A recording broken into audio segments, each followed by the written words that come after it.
All right, so we're diving deep today into some pretty interesting stuff. Yeah. You've been looking into Trump's economic policies. Yeah. We've got a whole mix here. Articles, reports, even that speech he gave to Congress. It's a lot to unpack. Yeah, a lot going on there. We're talking tariffs, trade wars, the whole Maganomics thing. You know, It's a big deal for sure. there's some really strong opinions out there. Definitely. And we've got all your sources right here. And the big one, that Economist article from March 8th, 2025. Oh, yeah, that one's, They don't hold back at all. they do not.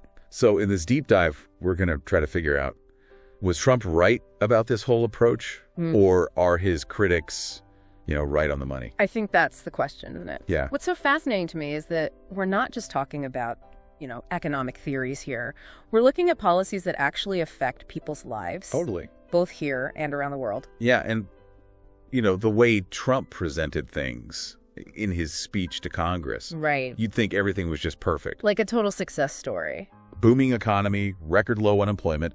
He was like literally standing tall in front of that rising stock market chart. Oh, yeah. Classic move. It's powerful imagery. Using visuals and, rhetoric to project that image of strength and success. Sure. But, like with any political speech, I think we need to look beyond the surface. Right. Dig into the data a little bit. Exactly. And that's where the Economist comes in. Right, They're exactly. kind of like The counterpoint. calling out the problems that might be lurking beneath that shiny surface. Exactly. They're not afraid to say what they think. And they didn't hold back.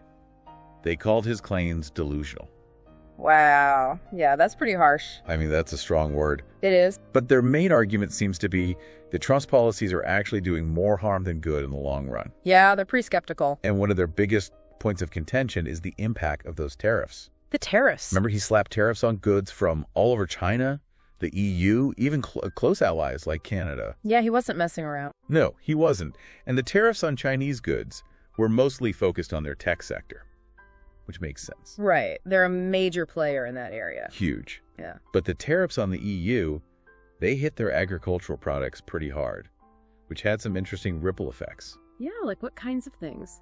Well, wine and cheese prices here in the U.S. went up. Oh, really? I remember reading about how it impacted small cheese shops Oh, wow. because they were suddenly having to pay more for their imported cheeses. I see. So you start to see how these decisions can have these consequences that you don't expect. Yeah, cascading consequences. Exactly. And that's what The Economist is worried about.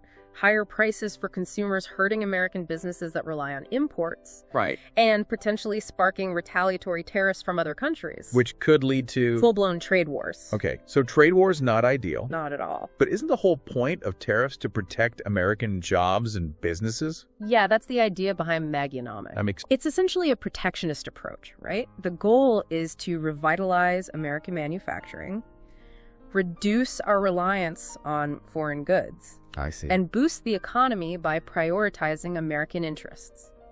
So put America first. Exactly. And it resonates with a lot of people, that sense of bringing back jobs and restoring American economic dominance.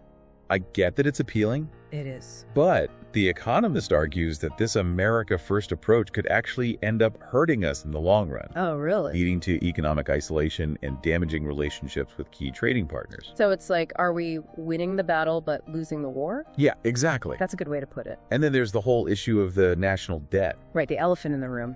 Even if the economy looks good on paper, a ballooning national debt can have serious long-term consequences. Oh, absolutely. We're talking higher interest rates, which means it becomes more expensive for you to borrow money Yeah. for a house or car, even starting a business. It affects everything. Wait, I'm not sure I follow.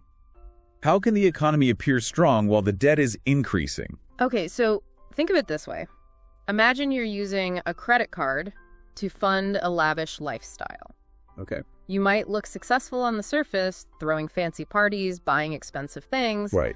But that debt keeps piling up, and eventually those interest payments become unsustainable. Oh, I see. So it's like a short-term sugar rush with the potential for a nasty crash down the line. Exactly, a good analogy. And this is where The Economist raises some serious concerns. Yeah, what are they saying?